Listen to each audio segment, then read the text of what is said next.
Here's my round 7 game of the day from the chess.com Isle of Man International. And it's another absolutely wild encounter between two players unafraid to go forward. With the white pieces, Levon Aronian playing Nigel Short. Now Nigel has faced an incredibly strong field. He's played in successive rounds Karyakin, So, Grishuk, and now Aronian. I mean, this is an open tournament, remember, not an all play all. And he's come through pretty well. And as he said himself, he's actually, he's very rusty as he's been concentrating on chess politics. Levon Aronian started very well, but has been becalmed over the last few rounds, playing a few draws. But both players up there with 3 rounds to go. Let's see how they got on. C4 from Aronian. So he's gone back to his normal opening repertoire. He's been experimenting with an E4 in this tournament. And Nigel typically is playing a really aggressive line with black. In fact, he played exactly this opening against Karyakin with colours reversed. It's a kind of modified Grand Prix attack. And things are pretty normal so far. Aronian playing the fianchetto. So it's basically a Sicilian reversed, a closed variation reversed. But it's very aggressive. Nigel putting the king in the corner, of course. Once you've advanced your f-pawn, then that's normal. b4, gaining space on the queen side. Here Larsen has played this with black, and he played a5 here. But Nigel continued shifting towards the king side with queen e8.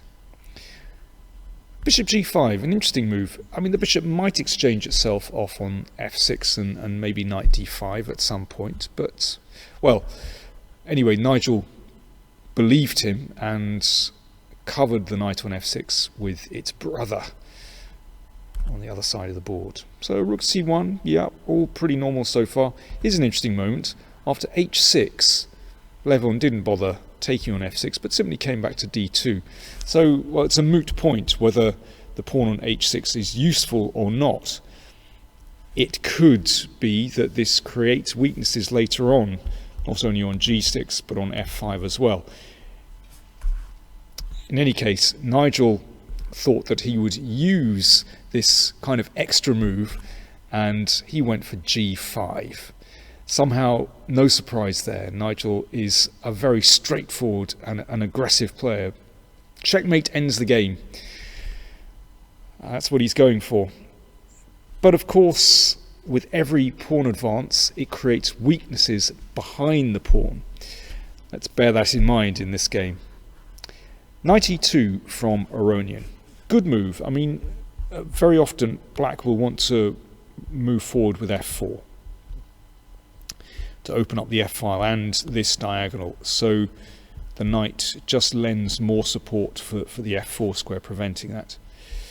And I guess black could play queen h5 here, but instead Nigel pushed on with e4, and it's a very tempting move. If white exchanges here and puts the knight on d4, which somehow looks the most obvious way to play, then I think black is doing pretty well. That knight on e5 has obvious potential to go into d3 or f3, and possibly that bishop is coming out to g4. I mean, I think black has pretty good play there.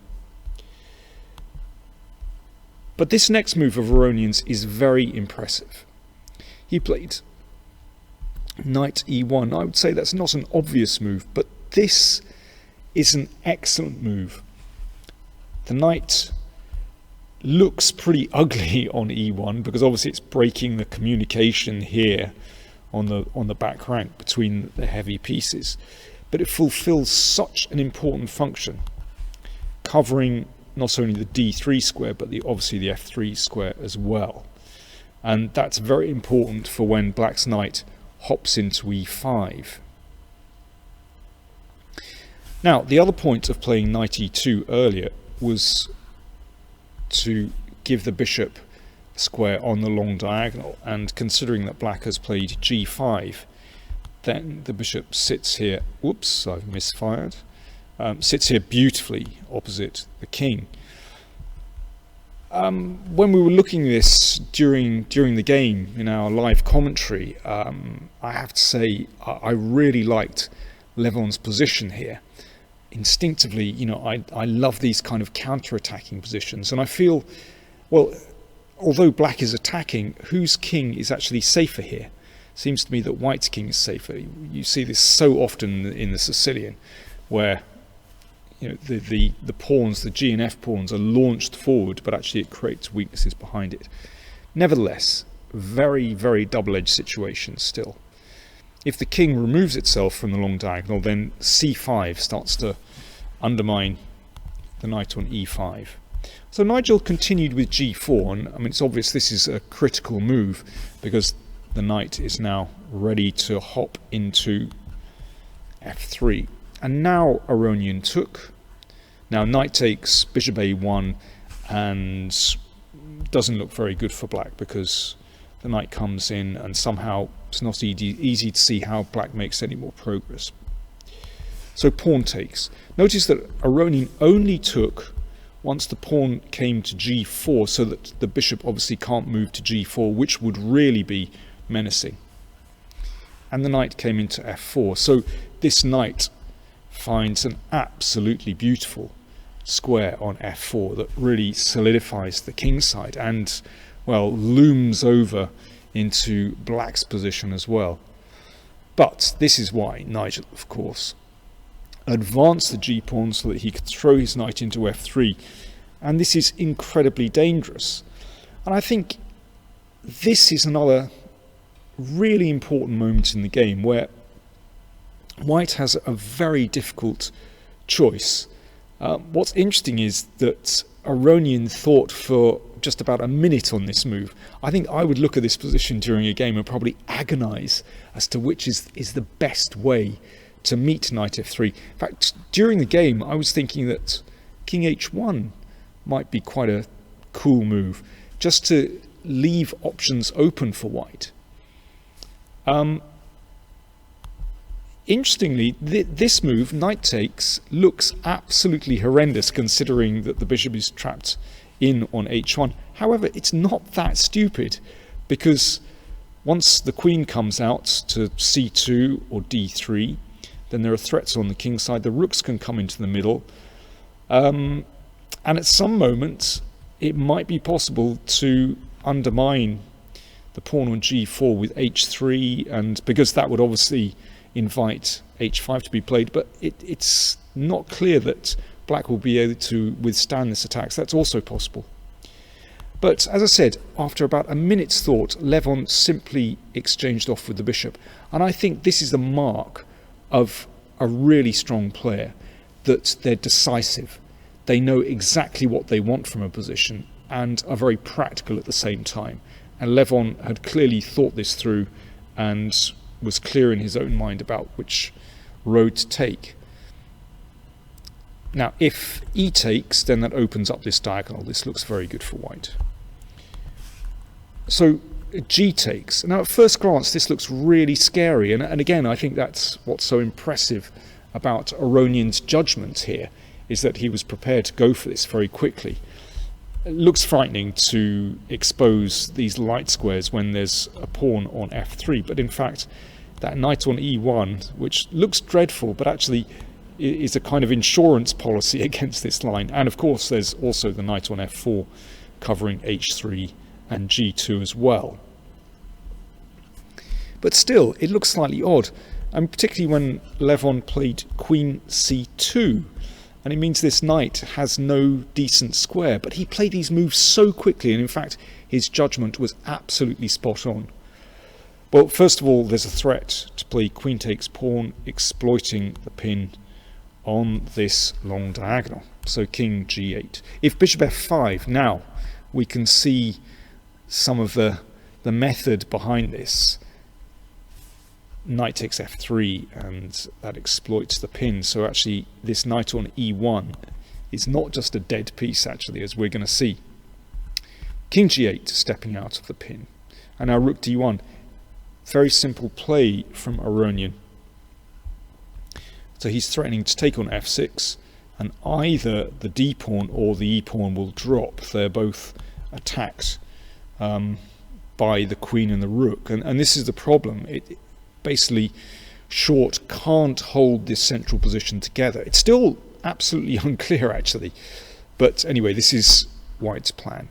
So short tried to distract by advancing with a5, but Levon, well, keeps it reasonably closed with b5. I mean, I guess this can be exchanged off. That's one option, but still, the kind of scene of activity is shifting towards the king side.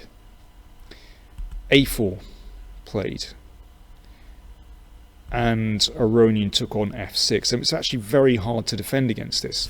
If rook takes, then the pawn on e4 drops. So bishop takes, so that's now covers the pawn on e4, but rook takes d6. This is the whole point of Aronian's play. And here, maybe bishop g7 is a better move. It's still very unclear. But short played bishop e5, rook takes, threat to play here, bishop f5 covers, but now an unbelievable move from Aronian. I mean, it's quite possible that Nigel underestimated this some time ago. g4, an amazing move. Well, first things first, if that's taken, then rook g6 check wins the bishop. Nigel now played the bishop back to h7. Bishop g7 is probably a better chance, and then the rook has to either go back to h4 or h3, and we have a wild position after bishop takes pawn, rook g3, the bishop comes back, and now king h1, with the idea of doubling on the g file, of course. But you know, this position is still actually in the balance. I wouldn't write off black in this position at all. I mean, you just only have to look at the knight on e1 to see that white does not have a perfect position here, but obviously the attack is incredibly dangerous. The queen can join in with queen c3, but still, you know, it's still in the balance, actually. So that was certainly the best continuation for black. I should say that both players, well, particularly Nigel, are running a bit short of time. And now an exchange sacrifice to open up the position. If knight takes f3 exploiting this pin, then in fact matters aren't so clear after this one, or maybe they are clear. Black is definitely in the game there. So rook takes bishop,